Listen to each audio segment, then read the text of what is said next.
Olá, meus amigos, minhas amigas do site Notícias Agrícolas.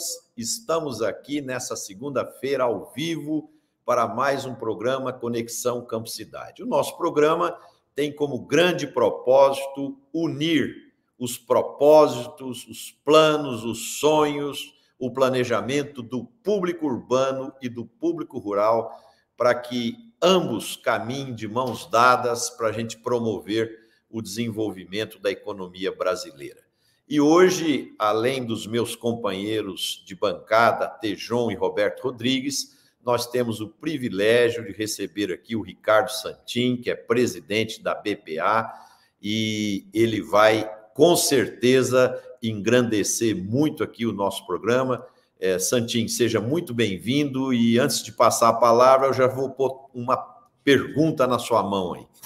Santin, nos últimos anos, lá durante a pandemia, o início da guerra no leste europeu, nós tivemos preços das commodities muito altos, né, que de uma certa forma foi muito bom para a agricultura, mas pressionou a competitividade da cadeia do frango, da cadeia do suíno e mesmo do bovino.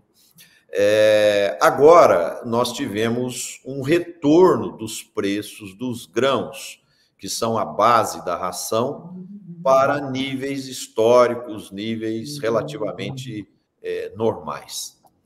Aí a minha pergunta para você, esse contexto atual aumenta a competitividade das cadeias do frango e do suíno, e ela abre oportunidades maiores de exportação para os nossos produtos lá fora? Como que você enxerga hoje esse contexto? Bem, olá, Marcelo, olá, ministro Roberto, Tejon, que alegria estar com vocês aqui no programa Campo Cidade, no Notícias Agrícolas. É um prazer imenso e de fato, Marcelo, assim, nós tivemos os anos sofridos, aqueles 2 anos especialmente, quando você teve pico de saco de milho a R$100, a nossa avicultura, a avicultura de postura e a suinocultura sofreram muito. Foram resilientes em manter a produção, porque a gente tem como nosso maior cliente o brasileiro, 70%, grosso modo, do frango fica no Brasil, 80% do suíno, 99% dos ovos ficam no Brasil. Mas isso nos dá mais competitividade e ainda permite com que eu não tenha que aumentar muito o produto. Porque aqueles picos nos mantiveram, perdemos um pouco de competitividade lá fora, mas continuamos a oferecer comida para o brasileiro. Então, quando você tem agora um tempo em que vai ter estabilidade do preço de grãos, porque não tem como, não existe, o ministro Roberto sabe bem que ele foi ministro, não existe bicho que come papel nos nossos animais. Não adianta ter rede, nós precisamos de ter milho, precisamos de ter farelo de soja. Então, é importante que a gente tenha o produtor sendo remunerado adequadamente com estabilidade na cadeia. O que a gente mais precisa, a gente ganha mais quando o pico do dólar fica maior, mas a estabilidade é o melhor negócio, especialmente para o Brasil, que tem 37% do market share global das exportações de frango, 14% das de bovino, ou seja, das de suíno. Ou seja, tendo essa estabilidade, eu consigo gerar melhores negócios e melhor agregação de valor lá fora. Tejon? Muito bem, Marcelo, Roberto. Santin, eu fiquei realmente muito bem impressionado com esses FIAVs, o Salão da Proteína Animal, aqui no Palácio das Exposições do Anhembi, porque eu vi ali o setor agroindustrial, aquilo que a gente sempre fica falando. É um sistema, a Agribusiness é um sistema, e ali você reuniu, Santin, o setor do antes da porteira, o dentro e o pós, ou seja, ciência da genética até a agregação de valor, a agroindustrialização. Então, conta um pouco para a gente aqui o sucesso, FIAVs, os resultados, as expectativas. Tinha ali gente internacional também, gente da imprensa fazendo coberturas para o mundo, ou seja, esse mundo da proteína animal brasileira, ele é um sucesso, Santin? Como é que você o considera? E FIAVs, como é que foi? Foi sim, ele Tejon, quero te agradecer, você que é um parceiro de tantos anos no CIAVs, você viu o CIAVs crescer, o ministro Roberto, sabe, essa foi uma ideia do Turra e minha lá atrás, para a gente dizer o seguinte, tem gente que faz feira lá fora para vender a nossa carne, então vamos fazer aqui, nós somos o maior de bovino, maior de aves, quarto maior de suíno, quinto de tilápia e quinto de ovo. O mundo vem. E esse aves teve essa peculiaridade. A ovinocultura estava ali, agregou, foram mais de 30 mil credenciados que vieram de mais de 60 países, Tejão. 317 expositores, 30 mil metros de feira, 100 marcas da indústria nossa de proteína, e aí você bem colocou, toda a agroindústria. Desde o cara que tem equipamentos para o produtor, porque nós temos um projeto produtor que colocou lá mais de 2.500 produtores para verificar os insumos da sua cadeia. Mas, ao mesmo tempo, também tinha as indústrias. 100 agroindústrias estavam lá vendendo, e só no de aves e suíno fizemos 190 milhões de dólares de vendas no Ciaves, que projetado para o ano inteiro dá para cima de 2 bilhões.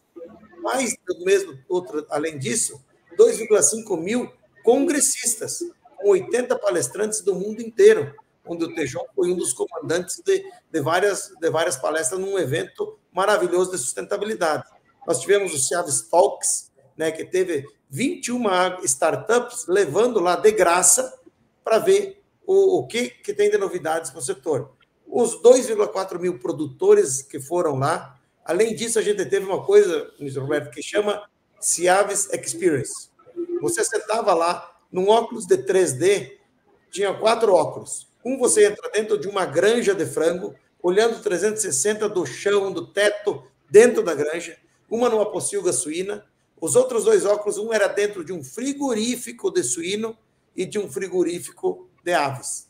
Ao sair dessa experiência, você entrava num labirinto de 7 corredores, todo escuro, preto, com chão, onde tinha as fotos e a campanha, que iniciava com sustentabilidade, passava para a tecnologia e terminava pela nossa mensagem, que é por um mundo sem fome.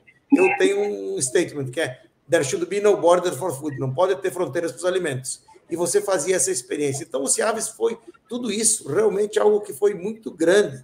Veja, tinha gente da Mauritânia, da Somália, do Paquistão, da Itália, da França, da Bolívia, toda a América Latina, foram 60 países. E a gente tem hoje, saiu do Ciaves com os caras dizendo assim, eu quero mais área, eu quero mais, e o pessoal do boi me diz assim, eu estou de novo nessa aqui, que talvez eu não vá noutras, mas nessa eu estou daqui 2 anos, que já tem até data, de 4 a 6 de agosto de 2026, para a gente celebrar a proteína animal do Brasil. Roberto? Bom, presidente Ricardo Santin. Desculpa, você está dizendo alguma coisa? Não, o Tejon estava sem volume, ele falou sem o microfone. O milho e a soja, Roberto. Tem que estar junto lá.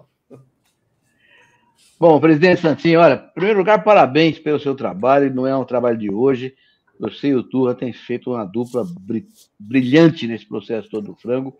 Eu me lembro, viu, Santin, no Plano Real, por exemplo, quando falava a âncora verde do Plano Real foi o frango. O frango sustentou o combate à inflação no Plano Real e continuou fazendo isso. E os números são impressionantes. Do Plano Collor até hoje, a produção de frango no Brasil cresceu mais de 500%. É o recorde, é o campeão nacional de todos os tempos de crescimento. Então, é uma coisa impressionante. Eu tinha 2 perguntas. Em primeiro lugar, Santinho, eu sei que o Brasil tem essa liderança toda e você, na verdade, personaliza a liderança. Você não é só presidente da BPA, você é o líder da Associação Mundial de Avicultura. Eu queria que você contasse um pouco sobre a associação, como é que ela funciona. Mas a minha pergunta de fundo, mais importante, é o seguinte: a que você atribui esse sucesso da avicultura brasileira? Principalmente, é tecnologia? É empreendedorismo? É política pública? É mercado? Quais foram os fatores que levaram esse crescimento espetacular e maravilhoso da avicultura brasileira, Santinho? Essa conjunção de fatores que você falou, ministro, assim, ó, tecnologia de ponta. Eu até disse lá no meu discurso, assim, ó, o Brasil não é melhor que ninguém, mas não tem ninguém melhor que o Brasil.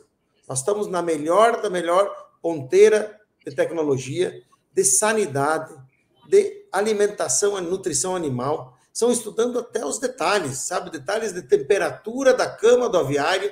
E também tivemos um pouco de sorte, infelizmente também, no sentido de que a biosseguridade é o nosso grande asset. O Brasil é o único dos grandes produtores mundiais que nunca teve influenza aviária em produção comercial. Só teve em ave silvestre e fundo de quintal. Esse caso de Newcastle que teve agora também é um caso isolado. Então, são esses vários fatores. Mas eu costumo dizer, tecnologia da melhor qualidade, proximidade dos grãos e abundância dos grãos, água, sol e temperaturas favoráveis, mas mais do que tudo, um povo vocacionado a produzir alimento e um povo que está conectado com a academia, porque não é algo que também é só trabalhar. Não, tem muito estudo, muita academia. No Ciaves, por exemplo, Tejão, nós entregamos o prêmio, que é o maior prêmio científico que tem no nosso agronegócio. A gente dá para quem faz trabalhos científicos aplicados à indústria uma viagem paga pela BPA com viagem, estadia e todas as despesas na viagem para ir ou para a Nuga, ou para a Cialo, ou para a GoFood, para o pesquisador ver o que vai, onde que vai o produto dele. Lá a gente deu um computador e um tablet com o segundo e terceiro lugar. Então, essa conjunção de fatores, ministro Roberto, fez um dado que passei para o presidente da República. As exportações de bovinos, de aves e de suínos juntos, nos últimos 20 anos, Tejão, Marcelo, trouxeram 1 trilhão e 500 bilhões de reais de receita cambial. No dinheiro de hoje, no dólar de hoje, deu 290, 300 bilhões de dólares. Eu vou repetir, ó, é 1 trilhão e 500 bilhões distribuídos numa cadeia de 4 milhões de pessoas que tem em pequenas cidades o seu projeto. Então, isso foi que fez dar certo. O pessoal que focacionou, que cuidou muito da sanidade, isso é o grande pulo que a gente teve, porque a influenza pegou, a peste suína pegou, e nós estamos livres disso em produção comercial. Isso foi o que fez o Brasil crescer bastante e funcionar. E essa agregação que trouxe esse valor, além disso, tem uma agregação. Tejão brincou que tem que vir os grãos, e eles têm que vir mesmo, porque são parceiros de uma cadeia, mas hoje o frango e o suíno fazem, em média, 12 bilhões e meio de dólares de receita cambial anualmente. Se tivesse vendido em grãos aquilo que eles comeram para se transformar em carne, faria 3,5. Ou seja, adiciona 9 bilhões de dólares por ano em uma cadeia que é distribuída desde o motorista, desde o apanhador, desde o cara de fábrica, mostrando o Brasil, como eu falei, quase 40% do market share global, que é uma coisa fantástica. Ô Santinho, você não respondeu a primeira pergunta que eu te fiz. Essa proeminência do Brasil deu a você e também a BPA proeminência mundial. Conta um pouco sobre isso, por favor. Bem, estou como presidente do Conselho Mundial da Avicultura, o International Poultry Council. São 25 países, os maiores produtores, 80% da produção mundial, 90% das exportações. O Brasil é fundador lá com o Christian Lobauer, que depois eu e o Turra seguimos o Christian, o Turra foi presidente, eu fui vice-presidente durante anos e agora estou como presidente. Esse conselho agrega os maiores produtores e tem questões transversais, onde a gente trabalha políticas públicas, tem assento na OIE, e me permite, então, te contar um caso. O Brasil hoje só exporta, porque há 8 anos atrás, quando eu era vice-presidente e o presidente era um americano, nós fomos na OIE e pedimos que ela declarasse que influenza de baixa patogenicidade não proibia o comércio. E ela declarou isso e ainda agregou aves de fundo de quintal e silvestres também não param. E a situação do Brasil hoje. Nós temos influenza nas aves silvestres, mas não para o nosso mercado, porque está protegido. Ou seja, esse instituto é um exemplo que eu tenho defendido. O Brasil precisa sair mais também das organizações internacionais e ocupar papel de protagonismo, de relevância, porque nós somos relevantes para a segurança alimentar global. E se nós somos relevantes, nós temos que exercer esse papel, indo lá nas associações, colocar o Brasil e colocar as nossas posições, defendendo, por exemplo, hoje o que eu defendo, Brasil, Estados Unidos e Europa, eles podem criar qualquer nível de estándar sanitário que nós conseguimos atender, mas há países que não conseguirão, e aí talvez pessoas deixarão de comer por conta disso. Então você tem que ter uma adequação e não misturar comércio com atividade sanitária e defesa da segurança alimentar global. O Santim, no início do ano, a expectativa de crescimento da China estava acima de 5%, depois reduziram para 5%, e nesse final de semana eu vi um relatório de economistas já reduzindo o crescimento previsto para a China para 4,7% no ano. Mesmo assim, não deixa de ser um crescimento bastante robusto ainda, né? Agora, nós temos uma interdependência relevante da China como nosso cliente, nos grãos e em várias proteínas. Como é que vocês têm acompanhado aí esse desempenho da economia chinesa, esses problemas que eles têm? Eles têm alguns fatores que têm segurado o desenvolvimento econômico, que é as questões do endividamento interno de prefeituras e províncias, tem lá também um alto índice de jovens que estão deixando a China por excesso de trabalho e entendem que a qualidade de vida não é boa, tem aqueles problemas que já são tradicionais aí, conhecidos da área imobiliária, né? E também eles têm hoje uma queda da exportação. Então, assim, como é que você vê esse contexto da interdependência que a gente tem com a China e o que pode ser feito para a gente pulverizar mais os nossos clientes? Bem, nós, no caso das aves e dos suínos, nós temos uma relação muito positiva com a China. A China, a gente tem que ver uma China antes da peste suína africana, ela perdeu 16 milhões de toneladas de carne suína, aumentou as compras de importação de carne suína, aumentou de aves também. Agora ela está voltando para patamares superiores do que ela comprava em 2020. Ela não deixou de comprar. E no nosso caso, nas aves, a China representa hoje 12%, 10% das nossas exportações, e no caso de suíno é 14% a 17%. Já foi 52%, mas hoje é 14%. Essa diversificação nós já fizemos, mas diversificar não quer dizer abandonar a China. A China tem problemas econômicos, mas não são diferentes do que tem os Estados Unidos, do que tem o Brasil, mas eu olho uma China como uma grande parceira que colocará somente neste ano, a China e a Índia vão colocar 31 milhões de consumidores na linha de consumo, passando para a classe média. Isso é um país novo. E nós vendemos o quê? Comida. As pessoas podem até não trocar de gravata, vão ter que comer. E é isso que tem, eu vejo no nosso dia a dia, a habilitação de várias plantas, de bovino, de suíno, de aves, o crescimento da demanda. E aí, claro, tem uma coisa muito peculiar. A gente, para a China, no caso das aves, vende o pé de frango. O nosso ouvinte talvez não saiba, o espectador, mas o pé de frango ele custa 3 a 4 mil dólares a tonelada na China, e o peito de frango custa 1.500 a 2, a metade. Mas é o que eles querem. Agora, o frango só vem com 2 pés, cada um por enquanto ainda, né? Então, o Brasil precisa complementar isso. Então, quando eu olho a China, a gente tem uma relação de complementariedade que é muito positiva. E o que tinha, assim, digamos assim, de um certo cuidado do excesso da China era na suinocultura, que agora já não existe mais. Nós estamos aí entre 17, algumas vezes vai a 30, volta para 20 e poucos. É algo que é equilibrado e a gente abriu Singapura, Filipinas, Vietnã, uma série de outros mercados. Então, hoje há equilíbrio. A China, eu sei que tem os seus problemas, mas eu que vou lá, vou indo de novo agora em novembro, fui lá com o presidente Alckmin, quando teve na ocasião da COSBAN, você vê um desenvolvimento muito forte ainda. Esses problemas estruturais, claro, eles são realidade, mas você vê uma população que gosta cada vez mais de consumir proteínas. E as proteínas brasileiras são complementares à comida chinesa. Perfeito. Tejon? Muito bem, Santinho. Você e o Turra, 2 espetaculares vendedores, fizeram um trabalho fascinante. E, de fato, a China, 4,7% de crescimento do PIB, é meio Brasil. A China cresce meio Brasil esse ano. Em 2 anos, a China cresce 1 Brasil. E a renda média per capita lá na China e na Índia vão duplicar, triplicar depois. Ou seja, eita mercado gigantesco esse. O que eu queria te perguntar, Santinha, é sobre a piscicultura, o peixe.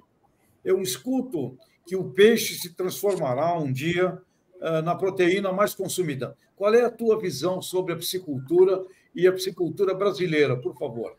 Muito positiva, ela vai seguir no caminho que seguiu o frango, que seguiu o boi, que seguiu o suíno, de um país que é grande produtor de alimento vocacionado para isso. Hoje nós temos a inserção, e não há nada contra as empresas que tinham antes, mas no meu caso aqui, a Peixes BR, inclusive, é associada da BPA, e nós temos a Cevale, a Copacol, que tem cada uma 2 frigoríficos, os 2 maiores da América Latina, a GT Foods e a Frango Belo, que tem produção em regime de integração. Eles entregam o alivino, entregam a ração, e o cara constrói o tanque e dá assistência, cuida dos animais, e eles vão lá e garante a retirada. Isso já está nos fazendo ser o 5º maior exportador de tilápia do mundo. Uma tilápia de qualidade e um filé grande, que vai ainda ganhar mercado contra os nossos concorrentes. Cresce muito a nossa exportação, sabe para onde? Para os Estados Unidos. Então eu vejo, claro, a gente brinca, a tilápia ainda é cara para o dia a dia, porque ela tem um custo, mas a escala que ela está começando a adquirir e o próprio sistema de integração empresta reduções e sinergias que vão cada vez dar mais possibilidade da gente fornecer para a nossa população, porque o mais importante, e esse é o espírito do Ciaves, Tejão, nós não importa qual a proteína que vai comer, importa que esteja comendo proteína para ter saúde e nutrição. Ovo, peixe, leite, boi, ave, suíno e os outros bovinos, caprinos e ovinos, a gente tem que colocar isso, porque esse é um asset do Brasil. O meu sonho é que as pessoas vejam no mundo, e isso eu já vejo em muitos lugares, que diz assim, se a máquina da Alemanha é boa, se o relógio da Suíça é bom, se é comida do Brasil é boa, porque nós já temos alguns lugares que uma coxa de frango vale $100 a mais a tonelada só porque é do Brasil, pela qualidade e pela categoria de produção. Roberto? Santinho, você já falou muita propriedade sobre o tema da defesa sanitária, né? Citou o caso da Newcastle recente aí. E essa é uma coisa que sempre me preocupou demais, seja na área pública, seja na área privada. Eu queria que você fizesse um comentário sobre esse tema, enfocando principalmente a questão da gripe aviária. Como é que você vê esse risco? Como é que nós corremos? Como é que estamos de proteção nesse processo todo da questão sanitária? Bem, aqui cabe já sair de cara agradecendo e homenageando o ministro, que foi seu colega, o senhor foi ministro, sabe como é difícil fazer isso, né? Ter recursos para fazer, mas o governo, né? O ministro Fávaro, o secretário Goulart e o Perosa, esse tríade, fez com que a gente conseguisse, em menos de 30 dias, ter uma doença de Newcastle. Ela é igual à influenza aviária. Ela tem os mesmos efeitos, mas a biosseguridade brasileira foi comprovada. Eu falava hoje numa reunião com todos os técnicos do MAPA e da Secretaria da Agricultura do Rio Grande do Sul, que fez um trabalho excepcional, junto com os produtores. Se nós aqui quisermos, Marcelo, você diz assim, eu quero ver uma granja, não vai. Mas eu quero entrar dentro de uma granja. Tu pode chegar na porta, vai tomar banho para chegar na porta e vai dar um celular para alguém filmar lá dentro, mas não vai entrar lá. Por quê? Porque pode levar um vírus. Então, a biosseguridade foi o grande negócio. E o trabalho do governo, junto com as empresas, fez com que a gente levasse confiança.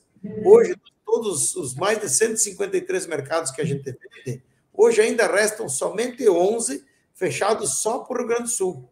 A Argentina é o único que está fechado para o Brasil, e aí a gente não pode, algum problema de comunicação, porque não tem nenhuma razão, e o restante está tudo reaberto para o raio de 10 quilômetros, como manda a Organização Mundial de Saúde Animal. Ou seja, isso é uma grande coisa. Esse asset de biosseguridade, que aqui vai do trabalho do governo, das empresas, mas vai do que cuida e que conseguiu fazer. Então, hoje a gente está preparado.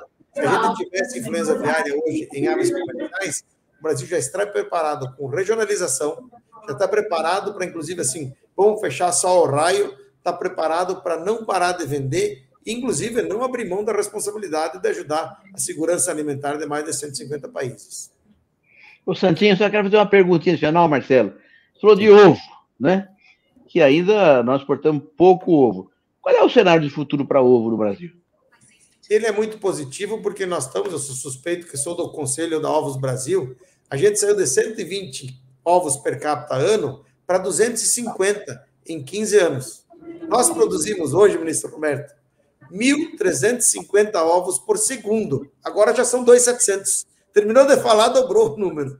A gente produz 52 bilhões de ovos e nesse ano vamos produzir 56. Mas 99% são voltados para o mercado interno. Então tem duas lógicas. Uma, ele é mais difícil de disputar, porque todo mundo produz ovo nos seus países e a margem é bem pequena. Mas ele vai sim ser um grande exportador de ovos, como nós vendemos hoje, ovo in natura para o Japão no outro lado do mundo, e também ovo processado. ovo líquido e ovo em pó. Ele é um grande, digamos assim, é um grande potencial que às vezes é minimizado porque tem muito consumo no Brasil.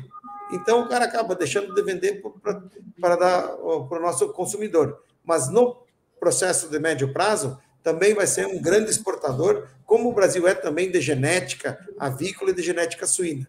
O Brasil cada vez mais sendo reconhecido nas proteínas animais, seja por sua indústria, seja por sua genética, seja pelos seus produtos finais, um grande repositório do mundo de garantia de segurança alimentar. Ô Santim, eu vou ter que virar aqui o assunto para um outro tema aqui, mas eu tenho mais 2 minutos aqui para você explicar para mim um negocinho aqui, dentro da linha da pergunta do Roberto.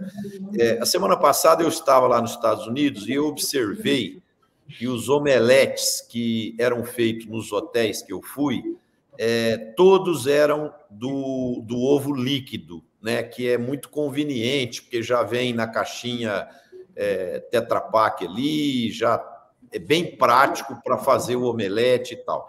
Eu imagino que se ampliasse esse hábito aqui no Brasil, nós teríamos uma maior conveniência para o consumo do ovo, porque muitas vezes o cara, vamos supor, o cara chega em casa, aí ele quer fazer um omelete, aí ele pensa, não, tem que quebrar o ovo, aí não sei, não vou fazer, não. Então, assim, se tiver mais conveniência, facilita o consumo. Então, como é que está isso no Brasil? Quantos % já é ovo líquido, ovo em pó? Como é que está esse mercado? É um mercado que está em crescimento. Aliás, a tecnologia do Brasil, ministro Roberto, faz o quê? Possibilidade de fazer omelete sem quebrar ovo, né? O que o Marcelo está falando. A gente não faz omelete sem quebrar ovo, não. Hoje já dá. Claro, foi quebrado antes, mas tira da caixinha. Só que esse é um processo que as empresas estão fazendo, Marcelo. Indo para os hotéis, para os restaurantes. Ele tem mais segurança, inclusive, porque ele passou por um tratamento térmico, então ele está pronto. Para casa, às vezes, as pessoas ainda não estão acostumadas na conversão. São 2 colheres, e aí você vai fazer equivalendo a X ovos. Para você ter uma ideia, na GoFood, em Dubai, a gente faz, em média, 500 omeletes por dia de ovo em pó. Que o cara coloca água e coloca as colheres de ovo e fica absolutamente igual. Então, esse é um processo que o Brasil está caminhando. O Brasil está também criando mais indústrias. Os grandes produtores do Brasil já têm a indústria. É um processo que não é tão imediato, mas que nós vamos chegar lá, sim, tendo ovo líquido em pó para os nossos restaurantes, para o catering, não só para as fábricas, para a gente poder ter uma melhor capacidade de armazenamento do ovo, maior tempo de shelf life e até mesmo mais segurança no seu manuseio. Perfeito. Eu queria pedir para a produção, o Antônio da Luz, nosso colega de bancada aqui, ele está em viagem nesse momento aqui do programa, mas ele deixou um vídeo aqui para a gente e eu queria pedir para a nossa produção colocar o vídeo do Antônio e em seguida a gente volta com o nosso debate. Conexão Campo Cidade. Infelizmente, eu não vou conseguir participar hoje ao vivo com todos vocês, porque, lamentavelmente, nós ainda estamos sem aeroporto em Porto Alegre, e ainda bem que os nossos irmãos catarinenses tenham sido tão pacientes conosco e nos cedido o espaço deles para que nós possamos compartilhar com eles os voos para outras partes do país. Só que nós temos que nos deslocar até aqui, temos que fazer uma série de ajustes na nossa agenda, e isso, obviamente, às vezes nos deixa fora de capacidade de participar do programa. Mas eu queria falar sobre o movimento SOS Agro, que é um movimento legítimo, um movimento bonito, um movimento democrático, republicano, e que recebeu uma resposta por parte do governo muito, mas muito aquém daquilo que essas pessoas que vêm de 2 estiagens consecutivas, uma perda na safra de inverno de trigo e um excesso de chuvas agora em 2024, reivindicaram e merecem. Esses produtores vieram com uma necessidade bastante especial, em virtude de que quem é produtor rural sabe, 3 anos consecutivos não há preparação que resista. E é isso que os produtores gaúchos foram acometidos.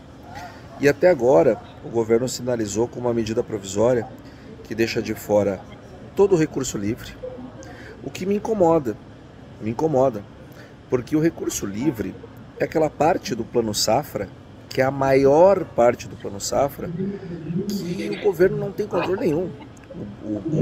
Simplesmente o agente financeiro pega o dinheiro, empresta ao nível que ele conseguir, com os limites que ele conseguir, ou seja, não tem nenhum controle por parte do governo. Mas na hora de anunciar, ele turbina os números, aí ele é bom. Na hora de renegociar, ele fica de fora. A medida provisória deixou de fora também todo o montante constituído nas estiagens, que são o maior problema dos produtores gaúchos. Só aqui nós já lijamos a maior parte dos produtores. E aí o governo sinaliza com uma renegociação de um desconto muito pequeno, mas muito pequeno. E o desconto nem é o mais importante. O mais importante é o prazo, até 4 anos. E olha que tem que passar por comissões municipais, olha, tem toda uma burocracia. Nós não concordamos com isso, porque, afinal de contas, as plantas não leem relatório, não leem medida provisória e elas não vão esperar a burocracia brasileira para serem implantadas.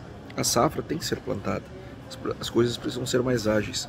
E 4 anos, no ano passado, só na interlocução junto com os bancos, nós conseguimos 5. Então, aí o governo vai sinalizar menos do que a gente conseguiu sozinho ano passado, junto com os bancos, com a boa vontade dos agentes financeiros, bancos e cooperativas de crédito. Então, se precisa bem mais.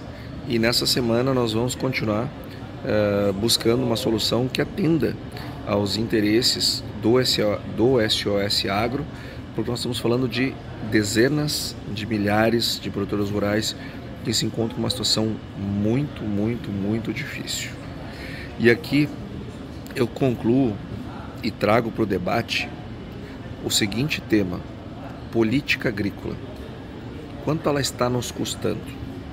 Quanto custa para o país ter a política agrícola que tem? É pouco? É muito? Eu acho que é pouco. Mas antes de querer aumentá-la, aumentar o orçamento, eu fico me perguntando, será que esse pouco nós empregamos da maneira correta? Será que ele chega de fato no produtor rural? Será que ele faz a diferença na competitividade da agricultura brasileira? Será que o produtor é de fato o protagonista da política pública? Ou ele é só o meio da política pública? Fica aqui um bom debate que infelizmente a logística vai me privar de fazer com vocês, mas eu com certeza eu vou acompanhar, porque eu quero muito, muito mesmo ouvir a opinião de vocês sobre isso. Política agrícola, essa, o produtor é o protagonista? É essa que a gente quer?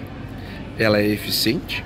Ela chega? Ela atende? Está alinhada aos desafios do século XXI? Bom debate a todos, um excelente programa. Em cima, meus colegas, em cima desses pontos apresentados aqui pelo Antônio da Luz, eu queria adicionar uma provocação aqui nesse debate. Eu penso que eu vou dar um passo atrás nesse problema colocado pelo Antônio e vou dizer para vocês o seguinte: o grande câncer que nós temos no Brasil chama-se reeleição. Reeleição. Então, os prefeitos, os governadores e o presidente da República são eleitos e eles já começam a trabalhar em função de um negócio chamado reeleição. Então, aí tem esse problema no Rio Grande do Sul, aí vai lá, se faz uma comunicação em cima de coisas que não foram feitas para dar imagem, para dar voto, mas não se faz a essência do que precisa efetivamente ser feito. Então, o que nós precisamos resgatar no Brasil é um negócio chamado gestão. Os administradores públicos precisam fazer gestão e parar de pensar em reeleição. Porque o dia que se fizer gestão, sentaria com os gaúchos e resolveria esses problemas. É assim que funciona a iniciativa privada. Quando você tem um problema para resolver, você senta com com as pessoas envolvidas, discute todas as possibilidades e toma decisões. Agora, aqui não. Aqui a gente pensa o tempo todo em reeleição. E aí não se faz o que precisa ser feito na plenitude. Roberto, você já esteve lá nesse cargo. Qual a solução para esse problema colocado pelo Antônio? Bom, Marcelo, você primeiro cutucou um tema muito mais complexo do que esse, certo? O tema da política brasileira. Aí, eu mesmo já falei sobre isso várias vezes, já escrevi artigos sobre isso. Acho que nós temos que fazer uma reforma do Estado brasileiro, não é só da reeleição, é a questão do tipo de voto distrital misto. Nós temos que fazer um aperfeiçoamento da política brasileira, número de partidos, etc. Agora mesmo vem aquele processo na Câmara em que as dívidas dos partidos foram perdoadas num passar de vozes rápido e tal. Então, nós precisamos ter uma reforma na política brasileira do Estado brasileiro. Concordo com você plenamente. Mas não acho, Marcelo, que esse problema tem a ver com o que o Antônio levantou. O que o Antônio levantou é um problema mais grave, que é o problema de que há uma questão a ser resolvida e não foi resolvida completamente, não foi resolvida na integral. Então, isso é um problema que transcende a questão política, a questão eleitoral, a questão de gestão, e que exige eficiência da máquina pública, que, infelizmente, não temos tido nos últimos anos no Brasil. Então, falta eficiência da máquina pública. Portanto, há um tema por trás do seu colocado, que é muito sério, é muito grave, e tem que ser tratado também, que é a reforma do Estado brasileiro, reforma política, reforma do Estado, mas é o tema da meritocracia na gestão pública. Essa é uma questão central. Hoje, todo mundo fala, o governo não tem competência nas coisas que o setor privado faz, então tem que privatizar mais coisas. Não, é uma conversa que está sendo repetida insistentemente, porque falta, talvez, meritocracia em alguns setores do governo brasileiro. Eu fui ministro da Agricultura e posso testemunhar aqui, o Ministério da Agricultura tem uma máquina de primeira qualidade, técnico da primeira qualidade, pessoal da política agrícola, pessoal da área de cooperativismo, é gente muito competente. Então, falta colocar esse pessoal para trabalhar de maneira adequada, tendo em vista atender os problemas reais, não problemas políticos. Tejon. Muito bem, tema que Roberto conhece mais do que ninguém, o Antônio, mas nós estamos aqui hoje com um convidado, que é o Santin. Então, uma coisa que eu começo a ver no Brasil é que qualquer generalização ela é perigosa. Roberto colocou algo fundamental. Você tem um grave drama, um trauma, você tem que cuidar do trauma, tá certo? Acho que isso é uma coisa independente até das outras visões. É um trauma que aconteceu, tem que cuidar. Mas, por exemplo, você tem uma cadeia produtiva, como o Santin bem aqui representa, que passa por problemas de altos e baixos, talvez uma maior estabilidade numa política de grãos, talvez, né?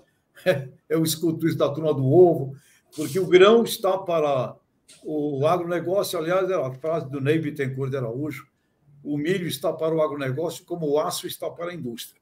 Então, você tem aí um problema de uma estabilidade, uma política, talvez muito mais uma política de agronegócio do que tanto um olhar de uma política agrícola. O pessoal do algodão foi ao fim, quase acabou. E hoje estão recebendo aí, nas análises dos Estados Unidos, do USDA, voltamos a ser o primeiro exportador de algodão e numa integração de cadeia produtiva, que vai a São Paulo Fashion Week, ou seja, genial. Então, nós temos cadeias produtivas que têm conseguido suportar acima dos aspectos tanto de demanda de governo. Anteontem, eu estava na Olambra, cooperativa aqui de Jaguariúna, quarta maior cooperativa de flores do planeta Terra, e eles me contaram o drama que foi na pandemia e como eles conseguiram segurar os seus produtores. Portanto, eu estou achando e ficando com uma frase que me foi colocada na cabeça por Alisson Paulinelli. Ele me disse, está gravado no meu celular, não espere mais de governo. A sociedade civil organizada precisa se estruturar e aí convocar o governo. O RenovaBio foi, por exemplo, um exemplo muito interessante dessa orquestração, então é o que eu sinto falta, e também é daquilo que está na última página do livro do professor Dr. Ray Goldberg, criador do conceito de agronegócio, um livro escrito em 1955. Última página, lá está. Precisamos de um plano que associe o que você faz na agricultura, aquilo que está além da agricultura, antes da agricultura, num plano estratégico de Estado. Se não fizermos isso, cada vez mais situações emergenciais irão se transformar em políticas agrícolas ou políticas de Estado. Então, de volta ao velho tema, querido Marcelo, planejamento estratégico de pelo menos umas 20 cadeias produtivas, onde o problema como esse ocorrido no Rio Grande do Sul tem que ser tratado como um trauma. Aconteceu um trauma lá, você tem que botar o pronto-socorro, né? O SOS para cuidar e pronto. Então, mas quando eu coloco essa questão dos políticos ficarem muito focados na reeleição, é porque eles não conseguem ter tempo para fazer gestão. Porque se eles fizessem gestão, eles estariam na plenitude lá no Rio Grande do Sul para resolver o problema dos gaúchos de forma definitiva, né? Que é o que não foi feito. Não é isso, Santin? Qual a sua visão a respeito?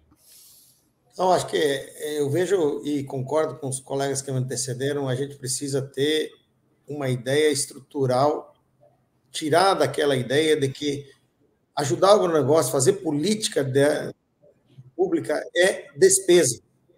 Não pode ser despesa. Hoje, qual é o negócio que dá certo no nosso país? Qual é o que mais gera receita? Acabei de dar um valor de receita de 2 setores só, que trouxeram R$1 trilhão para o Brasil. Então, nós temos que ter essa política cada vez mais estruturada. Naturalmente, o ministro Alisson, nosso saudoso amigo, dizia certo. Nós temos que deixar cada vez mais ir para outros instrumentos, mas o governo precisa regulamentar esses instrumentos, estamos criando os fundos, temos que ter o dinheiro privado investindo nisso, mas tem que ter a garantia do seguro. Como é que no Rio Grande do Sul, lá onde eu moro no Rio Grande, eu sou gaúcho, e compreendo bem o que o Antônio está sofrendo. Eu, às vezes, levo 6h30 para sair de São Paulo e chegar na minha casa em Porto Alegre. Mas precisa fazer o quê? Reservação de água, tu não pode reservar água, nem mesmo com compensação. E no lugar onde a gente teve a enchente, o que falta é água, mais falta é água, 3 secas seguidas. E aí eu estou dizendo para o cara, não, eu quero que você me garanta comida, quero que você me garanta arroz barato, mas você tomou seca, como é que vai fazer isso? É importante ter políticas públicas bem definidas. A gente teve um plano safra que foi superior ao outro, mas mais do que isso, é o Brasil inteiro entender que essa política pública precisa estar estruturada de maneira regular, correta, sempre. Não o cara ficar ao relés de qual é o governo que vem, qual é o que não vem, e lá no Rio Grande tem que resolver. Não dá. Nós estamos vindo, como diz o Antônio, de 3 secas e uma enxurrada que devastou. O Rio Grande é 6% do nosso agronegócio. Não cuidar do Rio Grande significa fazer o nosso Brasil ir mal também nesse ponto. Então, não dá para simplesmente dizer, deixa os caras se virar, porque isso vai rebater no custo da comida de todo mundo. Perfeito, amigos, perfeito. Isso é um ponto que tem que ser equacionado, porque nós estamos aí já na porta do plantio e precisamos resolver essa questão dos agricultores gaúchos para que a gente possa dar a eles condições de plantar, de ajudar o Brasil a ter uma grande safra para a gente seguir esse caminho de desenvolvimento e crescimento da área de produção agrícola do Brasil. Eu queria colocar aqui um outro tema de preocupação. Os Estados Unidos vão obter uma safra cheia aí de soja, com alta produtividade, as condições são bastante favoráveis. Existe hoje uma expectativa de colheita ao redor de 121, 122 milhões de toneladas, e isso fará com que o mundo tenha para o ano que vem uma produção ao redor de 420 a 422 milhões de toneladas. Só que os cálculos de demanda de soja é de 400 a 402 milhões de toneladas. Ou seja, vai ter mais cerca de 20 milhões de toneladas para ser adicionada aos estoques que atualmente já são grandes, estão ao redor de 134 milhões de toneladas. Então, como a gente do Brasil, a pergunta que eu coloco aqui para a nossa discussão, o Brasil tem um potencial enorme de expandir sua produção, seja de soja, de frango, de bovino, de suíno e tal. Só que nós precisamos também administrar a evolução da demanda, porque senão, se nós acelerarmos a produção num ritmo mais forte do que a evolução da demanda, nós mesmos estaremos produzindo o nosso próprio problema, que significa queda nos preços e, consequentemente, queda nas nossas margens. Como é que vocês avaliam esse contexto? Marcelo, deixa eu colocar aqui uma primeira resposta na tua pergunta, porque você acaba colocando o dedo numa figura central para todos nós, que é o negócio de acordo comercial, né? Em agricultura, nós já vivemos, em muitas ocasiões no passado, nós já vivemos uma catástrofe, que é a seguinte: em agricultura, a abundância pode ser muito pior do que a escassez. O que você falou aí? Fica um estoque pendurado em cima da cabeça da gente lá, o mercado não funciona e a abundância vai destruindo a possibilidade de renda do produtor rural. Então, é essencial, primeiro, que haja planejamento estratégico, como o Tejon insiste frequentemente. Mas, mais do que isso, acordos comerciais. Se eu tiver acordos com países grandes, importantes, que comprem a nossa produção, podemos aumentar a produção. Se não tiver, temos que modular essa produção de acordo com esse processo de aumento da demanda. Então, você tem toda a razão. Modular a produção de acordo com a demanda e com os estoques existentes. Agora, para isso, o acordo comercial é fundamental. Santim? Bem, eu te diria o seguinte: vamos produzir mais biodiesel, que daí dá mais farelo para eu fazer mais frango e vender junto com água, agregando valor. É isso que nós temos que fazer. A gente tem que ter essa política muito bem estruturada. Nós temos condições de fazer com sustentabilidade. Todos estamos vivendo, o Rio Grande viveu esse problema das enchentes, que já é o caso da crise climática. A gente tem que fazer, então, o SAF, o biodiesel, ter mais farelo, ter políticas, inclusive, Marcelo, que eu possa transformar, porque hoje, quando teve aquele pico que você falou lá atrás, dos grãos na primeira pergunta, o meu concorrente lá fora pagava mais barato o grão do que eu aqui dentro, para transformar o grão em proteína animal. Ou seja, o Brasil precisa ter políticas nesse sentido também, de agregação, ou seja, transformar o óleo, o farelo, o soja, não só em farelo, em óleo, em farelo, em biodiesel, em energia. O mundo está sedento por energias sustentáveis. E eu creio que esse é o ponto que nós temos que fazer. Claro que a gente não precisa produzir, eu sempre digo, não dá para produzir na euforia. Precisa ter planejamento. Mas o Brasil precisa também ter alternativas, porque não é só alimento. Alimento e energia, se você olhar esse mundo inteiro, eu vou dar um último dado. Você pegar a Nigéria, em 2100 vai ter 88 milhões de habitantes em Lagos, na capital, que hoje tem 15. A África vai ser um troço, uma explosão de 2 bilhões de pessoas necessitando comida e combustíveis sustentáveis. E nós temos como fazer isso. Perfeito. Tejon, você quer acrescentar algum ponto nesse quesito? O ponto é, a oportunidade para o Brasil é muito maior do que aquilo que nós estamos realizando. Nós podemos vender muito mais. E, nesse sentido, eu parabenizo aqui o nosso convidado, o Santim e o Turra, dois grandes vendedores, porque quando eu converso com gente do mundo inteiro, vocês não vendem, vocês tiram pedido. E aqui, no mundo da proteína, vendemos, e no mundo do algodão também. Merece um abração aquela turma lá, fazendo um trabalho genial.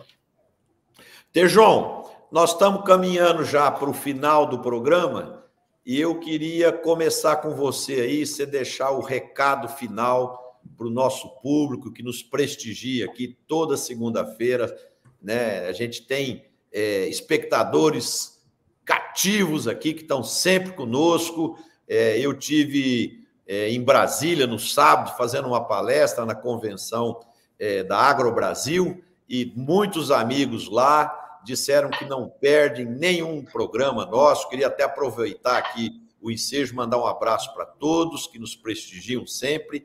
E a sua mensagem final aí, Tejão. Bom, queria aqui... A Leti Guimarães mandou aqui uma mensagem para a gente, falando de que o Ciaves transformou o negócio da proteína no Brasil em one-stop shop, ou seja, um lugar em que você para e você compra tudo, né? Da genética até o produto agroindustrializado.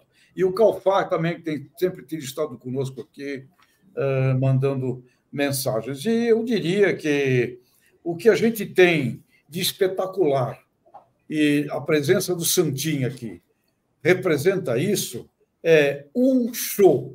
Ciaves Santinho, a gente acompanha isso aí há muito tempo, conhecemos a história do que era avicultura, o que era suinicultura. Eu pude fazer isso nos meus tempos lá, antigos, lá ao lado do querido Ney, na Grosférias. Sabemos muito bem a história, e que sucesso. Levou tempo, meu caro Santinho, mas, caramba, que sucesso. E quando você fala 40% de participação no mercado aí do frango, 14% do suíno, já quinto na tilápia e os ovos que vêm por aí. Parabéns, Santinho. Que você inspire a todas as outras cadeias produtivas. Obrigado. Santinho, agora você, sua mensagem final para o nosso público aí, amigo. A primeira, Marcelo, é dar agradecimento a você, ao ministro Roberto, ao Tejon, que é uma honra imensa estar aqui com essas três feras do nosso agronegócio. Para mim, eu estou colocando no meu currículo que eu participei desse programa, porque me engrandece muito. Mas é agradecer a oportunidade e dizer o seguinte, que nós vamos continuar a trabalhar. Tejon, você tem razão, demorou um pouquinho, mas a gente está colocando, como diz, a frase foi do João Sampaio lá, assim, ó, One Stop Shopping, mas é o ponto de referência da proteína animal no mundo, e que pode ser de tantas outras coisas. O que a gente está dizendo é o seguinte, o Brasil está aqui de uma maneira humilde, respeitosa, dizendo, eu estou apto para ser complementar da tua indústria. E eu tenho uma vantagem competitiva. Se você agregar o nosso produto, a tua produção local, você vai ter uma diminuição de custo e uma melhor oferta para a tua população, sem perder a tua sustentabilidade da segurança alimentar local, mas terá uma agregação de uma oferta maior. Porque o mundo hoje, quando eu vejo no caso das proteínas, Marcelo, eles dizem que são autossuficientes, mas eles consomem pouco. E nós queremos levar isso, nutrientes, aminoácidos essenciais para as pessoas, que ainda tem muita gente com fome no mundo.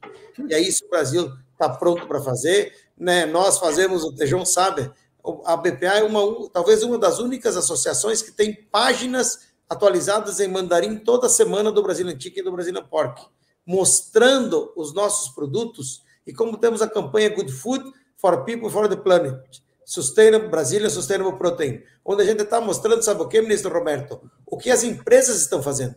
Não é mais estou falando em tese que eu sou sustentável. Dizendo lá, quantos teto solar eu tenho, energia solar eu tenho, quantos energia eólica eu tenho, estou cuidando disso, cuidando daquilo. É isso que a gente tem que fazer. Ir para o mundo contando a história nossa, que não é nada mais do que a verdade. Com humildade, mostrar a verdade, que é um povo vocacionado a produzir alimento e que vai ajudar o mundo a manter a segurança alimentar. Ô Santinho, nós temos mais uns 2 minutinhos aqui, antes de eu passar para o Roberto, passar a mensagem dele. Eu queria que você comentasse com o nosso público, quando você faz essas visitas para abertura de mercado, nas interações com esses diferentes países que você tem feito, qual a percepção de imagem que você tem tido do Brasil? O que eles têm do Brasil? Bem, primeiro, quando a gente fala com o nosso público que está ligado nisso, é a melhor do mundo. Os caras sabem, e olha, vou dizer uma coisa que às vezes temem o Brasil. Os protecionismos que nós enfrentamos, e eu faço em média 6 voltas ao mundo por ano, para mais de 75 países, a gente vê lá os caras assim, não, o Brasil não pode entrar porque senão ele é muito competitivo. você tem problemas de ONGs, de gente que fala mal, e até de brasileiro falando mal da nossa imagem. E nós sofremos isso há pouco tempo atrás. E eu sempre digo assim, quem de nós sabe o tamanho da Amazônia? Fala que perdeu 5 mil, mas não fala que conservou 1 milhão de quilômetros quadrados. É isso que a gente tem que falar, tem que mostrar para o mundo. Eu vi aqui no Ciaves, Tejão, a gente trouxe 34 jornalistas do mundo inteiro. A The Grocer, que é uma das grandes publicações da Inglaterra, está hoje com um artigo lá dizendo assim, é surpreendente o que o Brasil está fazendo em termos de sustentabilidade. Então é isso que a gente tem que fazer. A percepção, ela existe, e às vezes você tem os caras vocalizando contra o Brasil, contra o desmatamento, mas no meu caso, só vejo aumentar as exportações. Os caras falam, mas compram, porque é bom. Então esse é o ponto. Eu vejo uma imagem positiva. A gente tem muito caminho para fazer. O Tejão é um defensor disso, o ministro Roberto também. Nós temos que ir falar mais e mais e mais e mais. Mas a gente tem, sim, um respeito pela qualidade dos nossos produtos. Eu percebo isso muito claramente no mundo. Bacana, bacana. Ô Santinho, muito obrigado aí pela sua presença, viu? Você engrandeceu e muito o nosso programa, e eu vi você já falando a data do evento agora em 2026. Eu já marquei aqui, se Deus quiser, eu quero ir lá participar do evento, porque eu já fui em tantos eventos importantes da cadeia agro e não fui ainda no seu evento. E quero ter o prazer de, em 2026, estar lá com você, viu? Muito obrigado. Obrigado, Marcelo. Está registrado o convite aqui. Tá ótimo.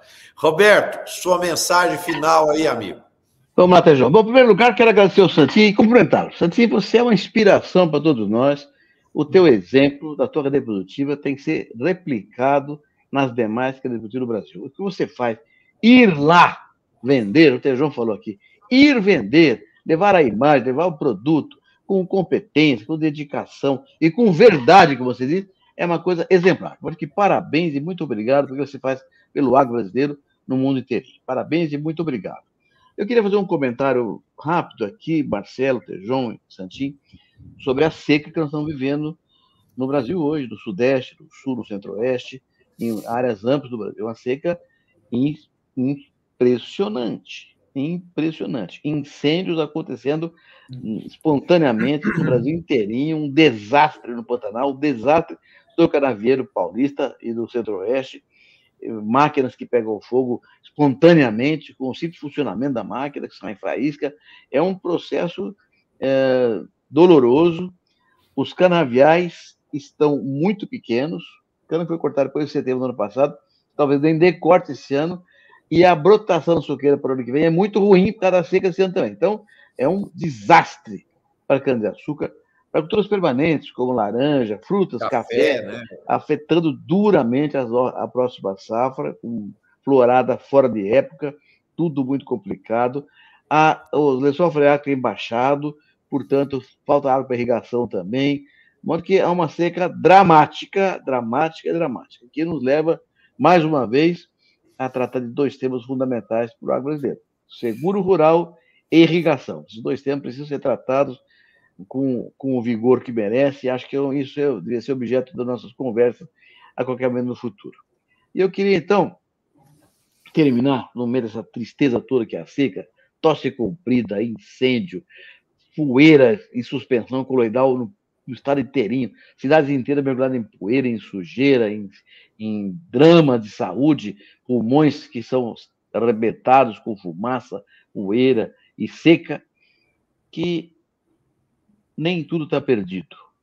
Eu andei bastante no outro final de semana por estradas paulistas e a cada grupo de quilômetros aparece um ipê amarelo florido na plenitude do seu esplendor, né? Então, me ficou uma imagem muito própria. A dor é passageira. Ela vai passar. Vamos enfrentar e vamos vencer.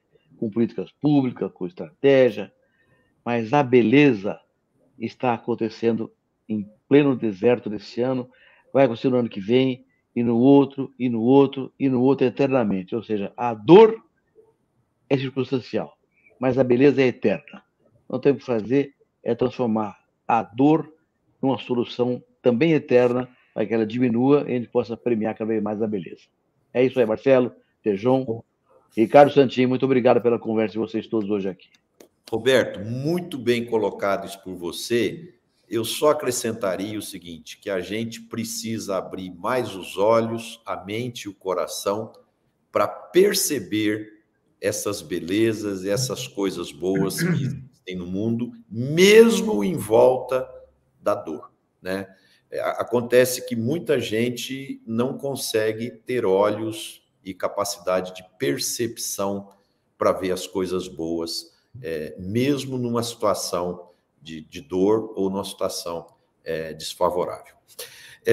Bom, gente, eu queria agradecer aqui o Santin mais uma vez, que engrandeceu muito o nosso programa, agradecer os nossos internautas fiéis aqui, que estão toda semana conosco, e o meu recado final o empresário Ike Batista foi num evento do LID, lá em São Paulo, e apresentou uma super cana que ele está investindo, segundo ele, 350 milhões de reais para desenvolver uma cana que vai produzir 3 vezes mais etanol, vai gerar muito mais biomassa e que vai revolucionar o setor.